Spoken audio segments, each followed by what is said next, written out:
ইদানিং ফেসবুকে ঢুকলেই শুধু এই ধরনের ভিডিওগুলোই আসতেছে বারবার। তো ভাবলাম যে সবাই করতেছে, একটা ট্রেন্ডিং বিষয়, কেননা আমিও একটু করে দেখি। ঘাটাঘাটি করে জানতে পারলাম এগুলো নাকি হলুদের গুঁড়ো দিয়ে করতেছে। তো যেই ভাবনা সেই কাজ, চলো আমরাও এখন করবো। এটা করার জন্য তো প্রয়োজন একটা গ্লাস, কাঁচের গ্লাস, কিন্তু আমার এখানে তো এসব নেই। কি আছে এখানে দেখা যাক। শুধু তো দেখতেছি বোতল, বোতলে তো হবে না। এই জিনিসটা ভালো, ছোট একটা কৌটা পাওয়া গেছে, এটা দিয়ে এখন করতে হবে। তো ভিতরে চিনি লেগে আছে, আমরা প্রথমে চিনিটাকে ভালো করে পানিতে ধুয়ে নিলাম। তো এবার আমাদের কাজ হলো হলুদের গুঁড়া সংগ্রহ করা। তো উপরতলা থেকে আমি নিচে চলে গেলাম, আন্টির কাছে পারমিশন নিয়ে হলুদের গুঁড়াটা নিয়ে নিলাম। এখন আমাদের হলুদের গুঁড়োও রেডি, সবকিছু সেট আপ রেডি করে ফেলেছি। এখন শুধু রুমের লাইট অফ করতে হবে এবং ম্যাজিক শুরু। বাহ, কি সুন্দর দৃশ্য, অপূর্ব, বিউটিফুল, চমৎকার, অনেক সুন্দর লাগতেছে। সবাই করলো, আমিও করলাম।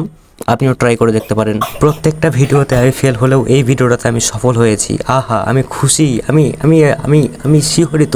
যাই হোক, ভিডিও শেষ, এখন পানিটা ফেলে দিতে হবে।